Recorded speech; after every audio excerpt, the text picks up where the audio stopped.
Bukan hanya menteri, sudah ada beberapa pihak berharap Presiden Joko Widodo bisa dihadirkan di sidang Mahkamah Konstitusi. Pemanggilan ini bakal menjadi sesuatu yang menarik usai MK menyatakan pemanggilan 4 menteri kabinet Jokowi. Ini dia info terkini Widya.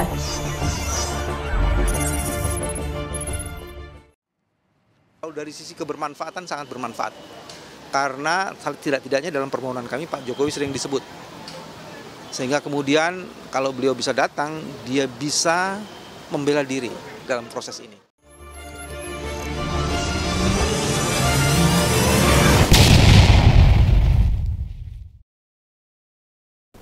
Walaupun banyak publik pesimis, panggilan terhadap Presiden akan terjadi. Tetapi setidaknya bisa membuktikan bahwa institusi hukum tidak takut pada kekuasaan. Ini bukan perkara mudah, ini juga tidak soal sepele. Tapi bila pun dipanggil, akankah Presiden Jokowi hadir? Mau bagaimanapun, keterangan Presiden sangat diperlukan, utamanya melihat perkembangan sekarang ini. Sudah lama kubu 01 dan 03 meyakini bahwa Pilpres kemarin itu syarat kepentingan penguasa. Entah dalam bentuk penyaluran bansos, pengerahan aparat, money politik, dan lain sebagainya. Ya bila ingin semuanya jelas, pihak yang dituju diminta hadir saja, sehingga menjawab semua yang dituduhkan. Sidang sengketa Pilpres 2024 yang digelar Mahkamah Konstitusi memasuki babak baru. Yang ditunggu-tunggu yakni menanti kesaksian 4 orang menteri yang dipanggil untuk dimintai keterangan oleh Hakim MK.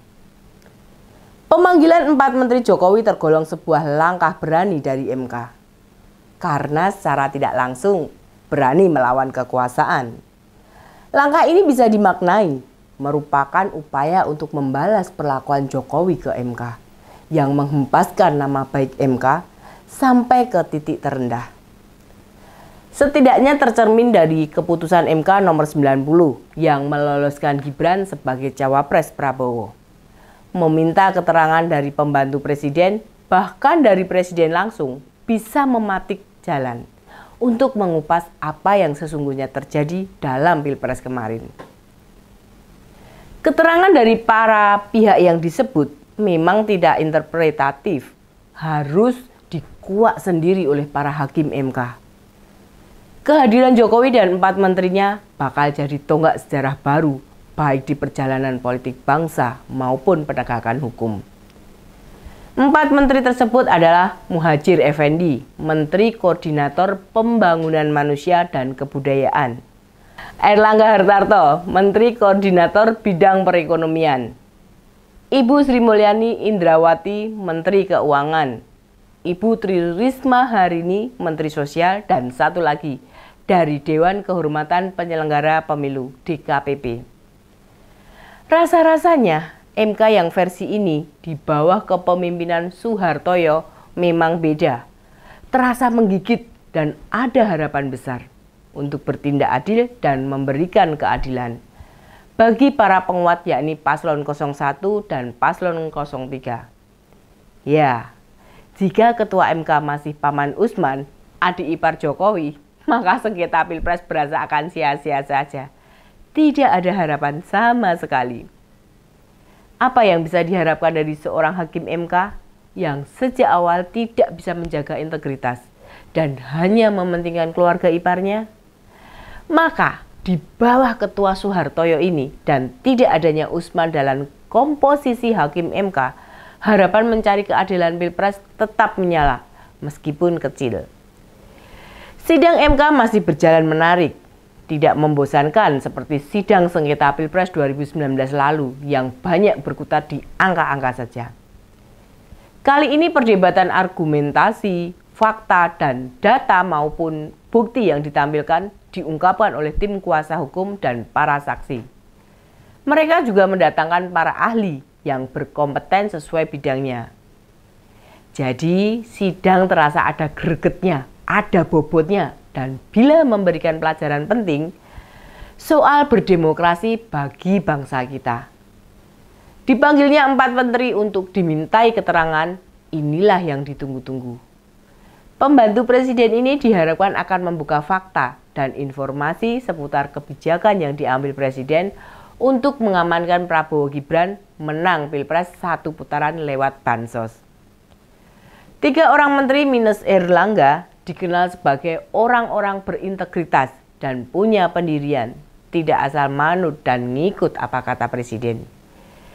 Jadi di tangan 3 menteri ini kita masih punya harapan besar akan terbukanya fakta yang tidak diketahui publik maupun fakta-fakta untuk menguatkan dugaan terhadap campur tangan Jokowi menggunakan pengaruh kekuasaannya. Untuk Erlangga sendiri, kita tidak terlalu berharap banyak karena Ketua Umum Partai Golkar ini politisi yang sangat dekat dengan Jokowi. Dan selama kampanye kemarin, seolah-olah selalu menjadi bumper menempel presiden terus untuk mengcounter komentar negatif yang diarahkan ke bosnya. Merespon pemanggilan 4 menterinya, Kepala Negara buka suara dan memastikan para menterinya akan hadir memenuhi undangan MK. Ketar-ketir Jokowi memang tidak diperlihatkan secara langsung, tetapi ia tidak menjawab ketika ditanyakan apakah dirinya memberikan arahan ke 4 menteri yang dipanggil atau tidak. Ia memastikan semua menterinya akan memberikan keterangan sesuai tupoksi masing-masing. Bu Sri pasti dekat dengan PDI Perjuangan. Bu Risma juga kader Bu Mega. Maka kekhawatiran Jokowi sangat beralasan.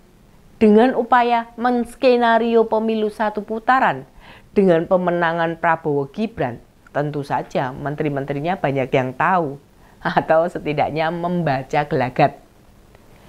Pun terlihat Bu Risma sebagai Menteri Sosial yang mestinya bertanggung jawab untuk program bansos, justru tidak dilibatkan dalam pembagian bansos awal tahun ini. Prediksi saya ini akan dibuka Bu Risma dalam sidang MK dan bisa menjadi kartu traf. Bu Sri dan Bu Risma tidak punya beban apa-apa kalau sampai membuka hal-hal penting yang menjadi kebijakan pemerintah jelang pemilu kemarin. Jokowi sendiri tidak akan mampu membendung dan melarang kedua menterinya itu untuk blak-blakan. Keempat menteri Bu Jokowi memastikan akan hadir dalam sidang sengketa MK. Mereka akan menjelaskan perihal bansos yang kemungkinan ditanyakan oleh hakim MK. Sementara, MK akan memanfaatkan kedatangan keempat menteri Jokowi untuk menelisik dan mencari keterangan secara mendalam sebagai bahan untuk memutuskan perkara sengketa Pilpres yang sedang berlangsung saat ini. Para hakim MK akan mempunyai kesempatan untuk menelaah lebih mendalam, memberikan keputusan yang adil secara profesional. Tidak ada rasa takut akan intervensi Jokowi. Justru momentum inilah yang akan dimanfaatkan untuk mengembalikan citra MK di mata publik. Seperti harapan rakyat yang menginginkan MK benar-benar bertugas sebagaimana diatur dalam regulasi. Sebagai benteng terakhir konstitusi yang diharapkan memutuskan sengketa Pilpres, putusan MK tentu saja akan menjadi penentu penting apakah citra MK kembali baik atau justru semakin terpuruk. Tidak menutup kemungkinan pasca 4 menteri dipanggil, selanjutnya Jokowi akan dipanggil untuk dimintai keterangan oleh MK. Pemanggilan menteri ini bisa jadi sebagai pintu masuk untuk memanggil sang aktor utama, yakni presiden. Pasti ada keterangan 4 menteri ini yang butuh elaborasi dan klarifikasi langsung dari presiden, sehingga menghadirkan Jokowi adalah hal yang tidak mustahil akan dilakukan. Keterangan Jokowi akan membuka sisi gelap gonjang-ganjing bansos dan kebrutalan anggaran yang dipaksakan turun jelang hari pemungutan suara kemarin. Demikian info terkini media, sampai ketemu lagi di Ini Dia, info terkini media selanjutnya. Salam cerdas. Ini dia, info terkini media